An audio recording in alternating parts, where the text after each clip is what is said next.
Pernah kepikiran nggak gimana tindakan kita yang kelihatannya sepele ternyata bisa punya efek berantai yang luar biasa? Nah, hari ini kita bakal bahas satu kisah dari 1001 Malam yang nunjukin hal itu dengan jelas banget.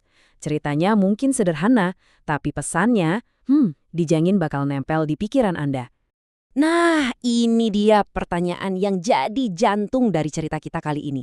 Mungkin nggak sih satu sentuhan rahasia di satu sudut kota bisa memicu gema yang sama persis di sudut kota yang lain? Yuk kita langsung masuk ke ceritanya.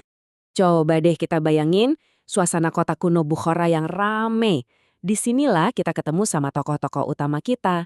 Ada seorang tukang air yang sederhana dan seorang tukang perhiasan yang punya istri yang gak cuma cantik tapi juga dikenal sangat soleh dan bijaksana. 30 tahun. Coba bayangin, selama itu loh, si tukang air ini setia banget nganterin air ke rumah si tukang perhiasan. Ini bukan lagi sekedar rutinitas, tapi udah jadi semacam ikatan kepercayaan yang kuat banget, yang dibangun selama 3 dekade tanpa celah sedikit pun. Setiap hari ya gitu-gitu aja, sama persis. Sampai suatu hari semuanya berubah. Sebuah tindakan yang sama sekali nggak terduga bakal menghancurkan kepercayaan yang udah dibangun puluhan tahun itu. Nah, disinilah cerita kita yang sebenarnya dimulai. Oke, kita masuk ke momen yang mengubah segalanya. Ini adalah insiden pemicu yang merusak pola 30 tahun yang tadinya sempurna. Cuma dalam 1 detik, kepercayaan puluhan tahun itu hancur lebur. Si tukang air melakukan sesuatu yang gak terpikirkan. Menyentuh tangan istri tukang perhiasan dengan cara yang gak pantas. Dan setelah itu, dia langsung pergi gitu aja, ninggalin si istri yang pastinya kaget dan bingung bukan main. Nah, sekarang ceritanya pindah fokus. Waktu suaminya, si tukang perhiasan ini pulang dari pasar, istrinya nggak menyambutnya kayak biasanya. Dia udah ngerasa ada yang nggak beres, ada firasat aneh yang mengganggu pikirannya. Dan disinilah intuisi seorang istri itu luar biasa. Dia nggak tahu persis apa yang terjadi, tapi firasatnya kuat bilang sumber masalahnya itu ya suaminya. Makanya dia langsung to the point, nanya, dosa apa yang kamu perbuat hari ini? Awalnya, si suami jelas ngelak dong. Tapi istrinya ini nggak main-main. Dia ngasih pilihan yang berat banget. Jujur, atau aku pergi selamanya. Nah, di depan ultimatum kayak gitu, akhirnya pertahanannya runtuh juga. Dan dia pun mengaku. Dan inilah pengakuan yang bikin kaget. Ternyata di tokonya, pas lagi masangin gelang ke tangan seorang pelanggan perempuan, dia hilaf. Dia menyentuh tangan perempuan itu. Sebuah tindakan yang, ya ampun, sama persis dengan yang baru aja dialami istrinya di rumah. Disinilah semua potongan puzzle-nya mulai nyambung.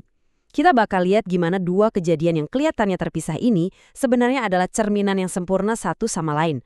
Sebuah gema moral kalau boleh dibilang. Dan inilah dia, momen kebenarannya. Si istri akhirnya cerita apa yang menimpanya di rumah mereka. Saat itu juga, si suami langsung sadar. Dosa yang dia kira rahasia di pasar ternyata balik menghantuinya, mantul dengan sempurna ke istrinya sendiri. Visual ini ngerangkum semuanya dengan jelas kan? Aksi dan reaksi, sebab dan akibat. Tindakan di pasar secara langsung tercermin di rumah. Seolah-olah, seperti yang kita lihat di sini, alam semesta ini punya caranya sendiri buat menyeimbangkan neraca keadilan. Jadi, apa sih pelajaran yang bisa kita ambil dari perumpamaan yang kuat ini? Yuk kita coba bedah makna yang lebih dalam tentang hubungan sebab akibat dalam setiap perbuatan kita. Ini seperti rantai sebab akibat yang gak terputus. Dimulai dari satu dosa yang dilakukan diam-diam, yang kemudian memicu sebuah gema yang sangat nyata, dan akhirnya berujung pada sebuah perhitungan di mana kebenaran harus diungkap. Ceritanya belum selesai sampai di situ. Besoknya si tukang air ini balik lagi.